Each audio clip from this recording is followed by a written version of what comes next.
censura de un ministro que yo acompaño tuviera como implicación no simplemente el cambio de un ministro, sino el cambio de una política. Toda la sociedad, el Estado, le fallamos a esos menores de edad que murieron. Todos le fallamos. En esa fuerza van menores y no lo sabíamos exactamente. Nosotros queríamos destruir menores combatientes, no. Intensa semana de polémicas con un único tema de fondo, los bombardeos. Caminen con nosotros y hablamos con dos personajes que saben lo que dicen.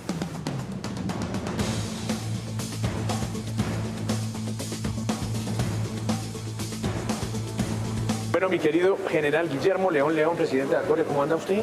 José Manuel, gusto estar aquí visitándolo en casa. Bienvenido siempre a Noticias RCN. Usted sabe lo que Gracias. queremos a la fuerza pública en este país. Nos consta, José Manuel. Saludamos al señor exministro del Interior, óigame general, exministro, no candidato presidencial, Daniel Palacios. ¿Cómo anda, Daniel? José Manuel, ¿cómo estás? Un placer estar siempre en RCN. Como exministro va a hablar, ¿no? No como Sí, candidato hoy presidencial, prometo que espero. no voy a pedir votos. Ah, véalo, ya empezó.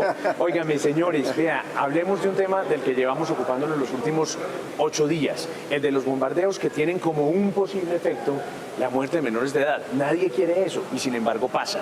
Legales, legítimos, válidos, ¿son ese tipo de bombardeos, exministro?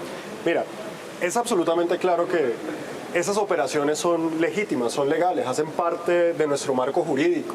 Y además, pensar que nuestra fuerza pública no tenga la capacidad de utilizar todo su arsenal para contener a los enemigos de Colombia, para contener a los terroristas, sería darle una ventaja a quienes quieren hacernos daño, que no lo podemos hacer. Este gobierno duró 1.200 días sin utilizar esa herramienta y lo que ocasionó fue el fortalecimiento de los grupos criminales. Por eso hay que hacerlo.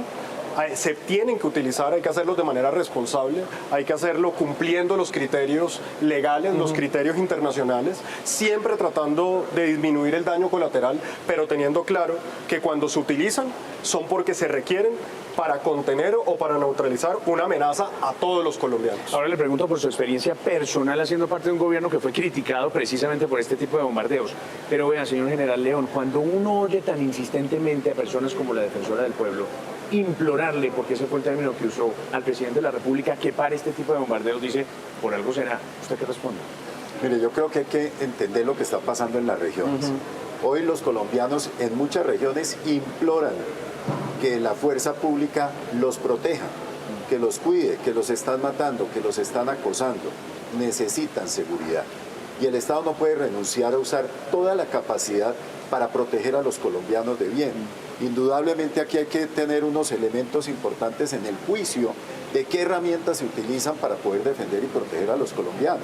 Pero no se puede renunciar al deber del Estado que está en la Constitución y está dentro del 189, donde están las funciones del presidente, donde es el que debe garantizar la seguridad de todos los colombianos. Entonces yo les pregunto, ¿pero cuáles son los límites? Porque algún límite tiene que haber, porque si no, entonces matemos niños por deporte. No, es que yo creo que los límites están claros. No solamente están claros en todo lo que son la legislación internacional del uso de la fuerza, en donde está legitimado el derecho internacional humanitario, eso está en el Tratado de Roma, está en todas partes.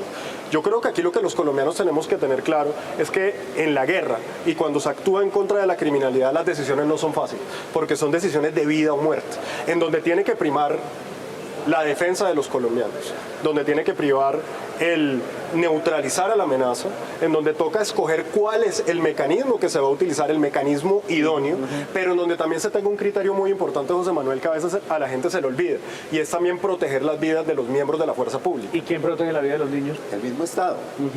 Y ahí entraríamos en algo que mencionaba hace unos instantes Daniel, y es un dilema que tiene hoy el Estado cuando se enfrenta a una situación de estas y donde lo hace dentro del marco de los derechos humanos. Por un lado, el derecho internacional humanitario establece claramente cuando una persona se vuelve un combatiente, participa en las acciones ofensivas y que puede generar daño y por lo tanto tiene que ser de alguna manera neutralizado. Y es deber como Estado proteger de estas personas y organizaciones.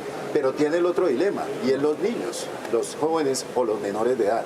también son merecedores de la protección.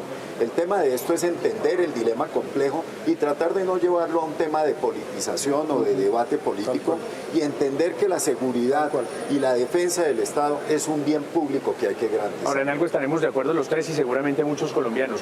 Que esos menores estuvieran ahí no es culpa ni de las fuerzas militares, ni de los gobiernos de Duque, ni siquiera del de Petro, sino de esas estructuras criminales que los reclutan. Los reclutan vilmente y además los están reclutando más que antes, ¿o no? Y mira, y yo te diría algo, José Manuel, eso es lo que hay que tener claro. Aquí no se están bombardeando colegios, aquí no se están atacando hospitales, no se están atacando caseríos, ni zonas urbanas. Se están tomando decisiones frente a organizaciones terroristas que están generalmente ubicadas en lugares de difícil acceso, que son lugares remotos, en donde hay que tener muchas consideraciones. Pero tú decías ahorita sobre el tema de la protección de los niños. La primera protección de los niños es acabar el reclutamiento de los menores en Colombia. ¿Y cómo acabamos el reclutamiento de los menores en Colombia? Acabando las organizaciones criminales que los reclutan. Ellos son los responsables de ponerlos en esa situación de vulnerabilidad y de riesgo. Ahora, habiendo dicho eso, mi general decía una cosa supremamente importante y es la evaluación, la ponderación que debe hacer tanto las fuerzas militares como el gobierno y en este caso el presidente, que es sobre los hombros que recae la toma de la decisión de decir, este es el mejor mecanismo, este es el mecanismo más idóneo para esta operación, el objetivo lo amerita, no tengo ninguna otra posibilidad, estoy reduciendo el daño colateral, estoy salvaguardando la vida de nuestras tropas también y ahí es donde viene esa proporcionalidad que establece el derecho internacional y es la que toca tener. Quiere decir, esto no es una decisión caprichosa, nunca lo ha sido y nunca lo debe ser. Es una decisión difícil, con responsabilidad y que lleva a tomar una decisión con la mejor información disponible en el momento. General, una pregunta de sí o no. Los bombardeos que se hacían antes en otros gobiernos como el del presidente Duque, donde trabajó Daniel Palacios, y este del que estamos hablando, ¿estuvieron bien hechos? ¿Para usted, sí o no? Sí, estuvieron bien hechos, porque estuvieron dentro del marco del DIH, que es el que nos rige a nosotros, teniendo en cuenta que estamos en medio de un conflicto interno. Y es importante mirar una cosa. Si uno viese lo que pasó con la decisión que se tomó de suspender, o no de suspender, pero dar una política que de alguna manera suspendía los bombardeos, que si no se tenía la certeza de que no hubiera presencia de menores, no se podía desarrollar una operación de este tipo, pues nos llevaron a 3 años sin este tipo de operación. Pero ¿qué sucedió? Lo acaba de decir Daniel. Se crecieron estos grupos y hoy los colombianos piden seguridad. Ahora, vale la pena distinguir dos cosas. Una es una operación planeada donde se bate un objetivo militar a través de un bombardeo, pero otra es cuando se hace apoyo aéreo cercano. Y es cuando la tropa está en una situación compleja donde corre el riesgo. Claro. Aquí ya la planeación cambia y obviamente no es tan exhaustiva porque hay que reaccionar para evitar que nos copen unidades como pasaron hace décadas anteriores, donde brigadas móviles no las coparon, precisamente porque no se actuaba con la suficiente inteligencia y rapidez para poder evitar la situación. Daniel, dígame una cosa, ¿qué piensa de los que en otro momento, cuando usted era ministro del Interior, atacaban al gobierno por este tipo de bombardeos y ahora están defendiendo los bombardeos que hace el presidente, que les gusta el presidente Petro? La realidad de lo que es gobernar, porque el populismo aguanta para todo. Y lo que nosotros vimos hace 3 años era sencillamente una posición política que no correspondía a la realidad de gobernar. Gobernar es serio, gobernar requiere tomar decisiones complejas, decisiones de vida o muerte. Y en ese sentido hay que tener esa proporcionalidad y esa consideración de qué estoy salvando, qué estoy poniendo en riesgo. Esa es la decisión que tiene que tomar un presidente y por eso no es algo que se debe tomar de manera suave ni ligera, porque son consideraciones muy importantes que repercuten no solamente en la vida de las personas a las que se está buscando neutralizar, sino en la vida de quienes están tomando la decisión. Y por eso yo te diría, mira, eso es más política que cualquier cosa. Te lo voy a poner de otra forma. Si tú a mí me preguntas, ¿el gobierno Petro hizo lo correcto? Sí. ¿Se demoraron en hacerlo? Sí. El gobierno Duque, el gobierno Santos, el gobierno Uribe y los gobiernos que han utilizado la herramienta del bombardeo dentro de los criterios legales, responsables, cumpliendo los requisitos y los criterios, ¿lo hicieron bien? Claro que sí lo hicieron bien, porque como lo había dicho antes, esto no puede ser un tema político, esto tiene que ser un tema en donde prima la seguridad de los colombianos y eso es lo único que debe primar cuando se toman esa clase de decisiones. Dígame una cosa, ¿usted le pediría la renuncia al ministro de Defensa? Absolutamente no. Miren, una última cosa, ¿qué decirle a los colombianos que hoy están esperando que haya seguridad en estos últimos meses de gobierno, que cambien las cosas, que efectivamente se tomen decisiones, aunque tardías, pero que se tomen? ¿Pueden esperar eso, Daniel? Pues yo creería que lo que hoy los colombianos tenemos claro es que la política del amor a los delincuentes lo único que ha hecho es fortalecerlos.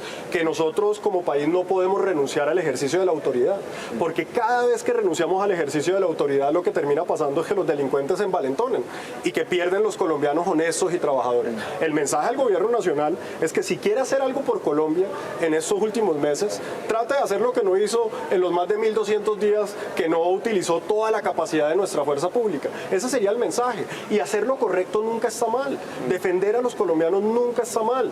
Ponerse del lado de nuestra fuerza pública nunca está mal. Y tomar decisiones difíciles como estas, cuando se toman del lado correcto, los colombianos lo van a respaldar. Y usted, general, que hoy está en uso de buen retiro, como decimos por ahí, ¿qué le diría a los líderes de la fuerza pública que están ahí, activos? ¿Cuál es su mensaje para ellos? Bueno, yo creo que estamos en una situación compleja en el país en el tema de seguridad y hay que alentarlos, motivarlos para cumplir su misión constitucional y que sigan ellos siendo realmente los adalides para que podamos nosotros recobrar nuestros territorios. Importante, la preocupación por lo que está pasando, por asegurar nuestras elecciones, de llegar a un proceso electoral donde tengamos realmente el control territorial consolidado, que todos los colombianos puedan elegir a la persona que ellos consideran que deben seguir o regir nuestros destinos en los próximos 4 años. Hay que tener cuidado, porque a veces nosotros decimos no hay que atacar donde haya niños, jóvenes o menores de edad. Pero esto se vuelve una ventaja militar para estos grupos al margen de la ley que tal vez no le Los utilizan como escudos humanos. Claro, exactamente. Y mire que se vuelve un incentivo perverso. Ahora hay que reclutar más, porque entre más tengamos, no vamos a tener la acción del Estado. Sabemos que es un dilema ético lo que viene, pero hay que entender realmente qué es lo que hay que proteger. Si nosotros seguimos con esto, va a haber más reclutamiento. Ya lo vio la estadística de la Defensoría del Pueblo, cómo del año 23 al 24 se incrementó el 100% en el reclutamiento de menores. O sea que la medida, al contrario, lo que hizo fue incentivar de alguna manera esa condición. Y si me permite, José Manuel, yo creo que ese punto que dice mi general es el punto más importante. Aquí tenemos que entender que la única forma que vamos a proteger a nuestros niños, a nuestras niñas, a nuestros adolescentes del reclutamiento es acabando a quienes los reclutan. Es acabando esos grupos criminales que hoy reclutan en zonas muy alejadas del país, como lo hace el ELN, como lo hace las FARC, pero también como lo hace el Clan del Golfo y como lo hacen las pandillas y las organizaciones criminales en nuestras ciudades. Por eso aquí no podemos renunciar al ejercicio de la autoridad. Aquí lo que necesitamos de hecho es combatir esas estructuras, porque así es de la única forma que protegemos realmente a nuestros niños, a nuestras niñas y a nuestros adolescentes. E inclusive te diría una cosa, por eso yo sí creo que aquí hay que promover la cadena perpetua para violadores, para asesinos y reclutadores de menores, porque no hay algo más horrible que podamos ver que utilizar a un niño como escudo humano o utilizar a un niño para instrumentalizarlo para hacer daño. Eso tenemos que acabarlo. Todo bien, pero que por favor no diga voten por mí, y así se No, esta prometí que iba a decir que no votaran por mí. Gracias, chao. Gracias, Nildo. Gracias a ti, José Manuel.